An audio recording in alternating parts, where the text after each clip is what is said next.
racers, they're the masters of speed. They've got the speed, and they're in the hunt at Daytona. Magnus Racing and Dark Angel bring Mach 44 alive. Their crew of gearheads make sure this baby can drive. And when John and Andy need a driver change, you bet Mario and Spencer will be ready in pit lane. They're driving day and night to be the leader of the pack. They're dodging possums, why are possums even on the track? Victory lane is down the stretch. Rolex Racer, Rolex Racer, Rolex Racer, go! What is up, IMSA fans? This is OBB, the Diecast News Guy, bringing you all with a very special Diecast review for you guys. As you guys know, that this is the time of the month where the race season officially kind of starts. I know there was the Chili Bowl, but we got ourselves the 2023 Rolex 24, and you guys know I will be there in person. This will be the second time I've gone to the Rolex 24, and it's always a pleasure being there with my buddies. I know my good buddies Race Day 2011 and Dave Land are going to get probably a good kick out of this video because, heck, I've been waiting to do this diecast review for quite a while now since I did pick this up at last year's Rolex 24, and you can also get this diecast from my good buddies at Gutswear, so feel free to showcase the link down in the description to check them out. They probably still have this if you guys are going to be at the Rolex 24 for this year at their trailer, but today it's going to be on a car, and first of all, hope you guys enjoyed the nice little intro that was courtesy of this team right here, Magnus Racing. This is going to be on a diecast review of a IMSA Mini GT Acura NSX GT3 Evo, number 44, Magnus Racing, from the 2021 IMSA Daytona 24 Hours race. And if you guys are quite familiar what this livery is supposed to be based off of, guys, this is on the iconic anime/cartoon known as Speed Racer, guys. I couldn't believe that Mini GT, guys, actually made this. This is a diecast model, but it's mostly, yeah, it is like a diecast model, so it, it is a very delicate piece. I mean, not as delicate as the Spark models or the TSM models, but still is really cool, guys, that they offer this in the 1/64 scale, guys. This is, yeah, you guys want to showcase great diecast quality. I'm about to showcase this, guys, in a second, guys, but we got ourselves a nice little collector box right there and the diecast itself, and this is a limited production run of 1800, so definitely is going to dry up very soon. You can still probably get it on eBay though. And on the back, nothing else to showcase right there. Fun fact, Mini GT is also going to be making F1 diecast this year, so that's going to be pretty cool. But anyways, let's kick off this diecast review, the official unboxing of the 2021 IMSA Daytona 24 Hours GTD car, known as the Acura NSX GT3 Evo for Magnus Racing.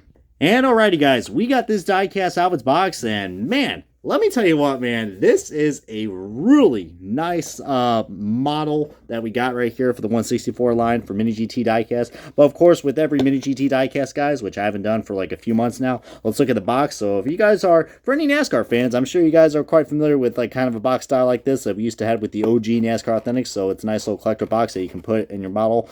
You see right there the Acura sponsorship right there, TSM model. They basically are the same company, TSM. They are the same ones that make the Mini GT diecast, which is pretty cool. I mean, I know I keep saying diecast, but I know they are models, but you know what I mean, guys. I mean, usually when we think of diecast, they're nice and, pretty hard metal, and this is a nice hard metal, guys, but there are some nice delicate parts to it, so that's why it is considered a model.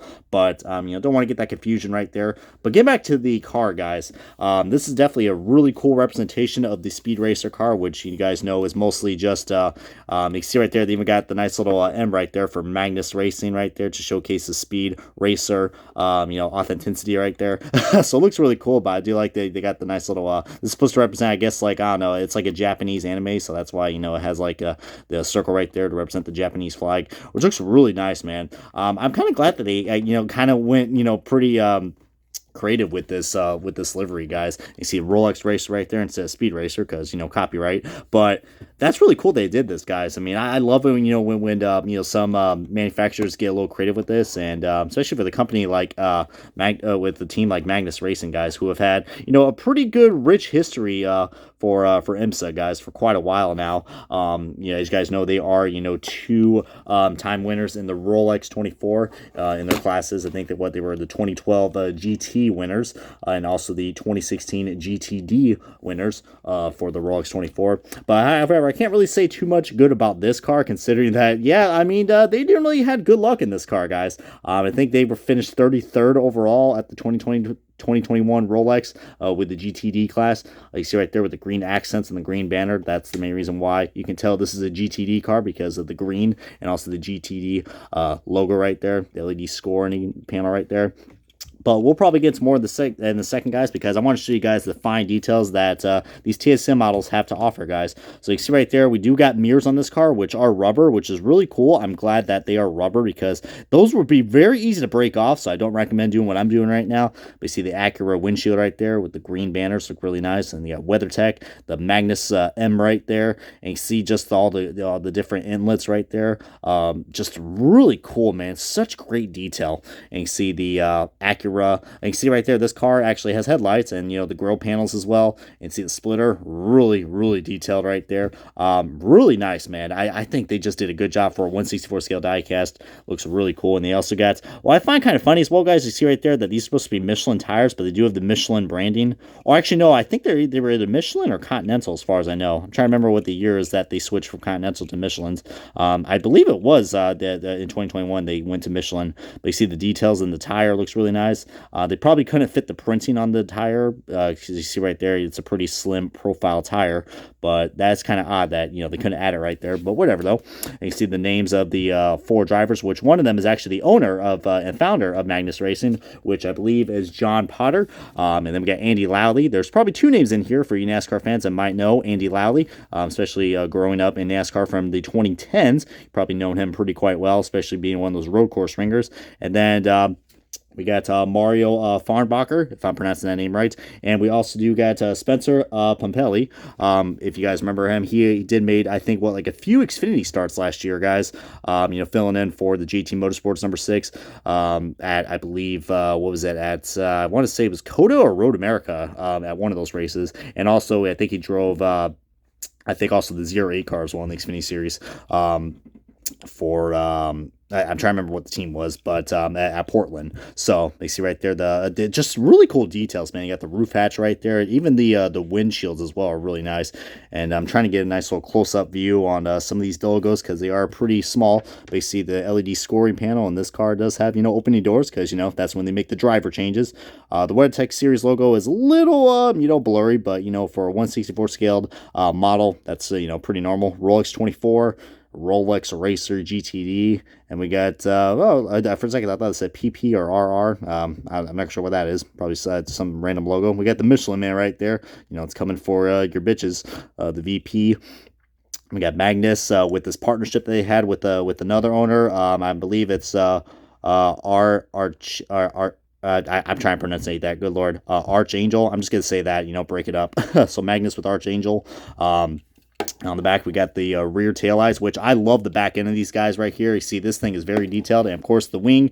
If you guys are familiar with the COT diecast, it's very, very similar. So don't recommend, playing with this thing too crazy. These are definitely, models, so not really meant to be played with. But this is so cool, man. You see right there, we do got a little bit of a, that looks like, I don't know, I kind of got like a bad model, because see the tail light is mostly plastic, but you see, it looks a little wonky right there in terms of the placement. It looks like there's some glue residue or something like that, but still looks really cool. I love the diffuser, and you see the grill outlets right there on the back.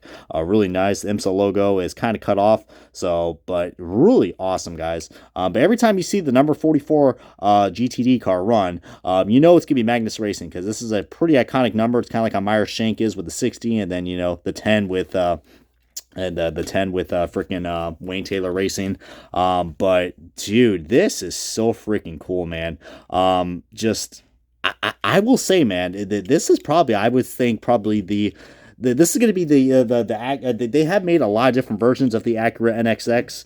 GT3, but I think this is the one that's going to be drying up the most, just because it only ran for one race, and one race only, guys. They did actually retire this, and they actually made a video following up to what my introduction, or that introduction, said. They did cancel it, so, which sucks, because I think it definitely was a fan favorite. I actually don't remember it until actually the diecast of this kind of caught by surprise. Even my good buddy Racing 2011 was surprised that they made this, so really cool. But like I said, you can probably pick this up at Daytona at the Rolex 24 Gutswear tent, or maybe IMSA still has a few of these left, but only 1,800 of them are made. But they also did made other versions of this car as well, which I'm showcasing right here. They they do got the Watkins Glen 2017 number 93, and also the 86, which these were actually my first two NSX models that I had. So you see that they're the Continental sponsorship. So I don't know if I've done a review on these on yet, but you see the production is a lot more bigger than what we've had with this. And then they also had the for anybody who's a big fan of the 24 Hours of Spa, they also made the Honda, which is basically just the Acura car version of this as well. So I thought that was pretty cool. But yeah, definitely is going to be a car I recommend picking up right away, because it is going to get rare. And I think it already is starting to get rare. But oh yeah, and there's the bottom if you guys want to see this as well, guys. Really, really detailed, very precise decision, craftily modeled. I mean, these guys know how to make great models, and I'm glad they made a 164 line to please the 164 collectors like myself, because heck, I can't really call myself a motorsports fan without having at least a piece of memory to go along with it. And I'm really glad these are kind of selling well. They also do have the Corvettes as well, which I still have to review the special liveries that they ran at the 2021 12 Hours of Sebring. So if you guys want to watch that, comment below, because heck, always want to give you guys some more IMSA content for y'all. But hope you guys are educated enough, and hopefully you guys are more encouraged to go out and, I don't know, buy some of these cars, because heck, this is what diecast quality should be, guys. It's not just what Lionel has, or what Greenlight has. I mean, Mini GT, man, TSM really knows how to make good stuff. But comment below if you have anything else to share right here. This is going to wrap up the diecast / model review of the 2021 Acura NSX Rolex Racer GT3 Evo number 44 for Magnus Racing. Come on, subscribe, and this has been OBB. I'll catch you guys next time when I get back from the 2023 actually Rolex 24. What year is it? I don't even know, but you guys can tell I'm pretty excited. So hope you guys enjoy the Rolex 24, and yeah, we will see you all next time when I get back from that wonderful race.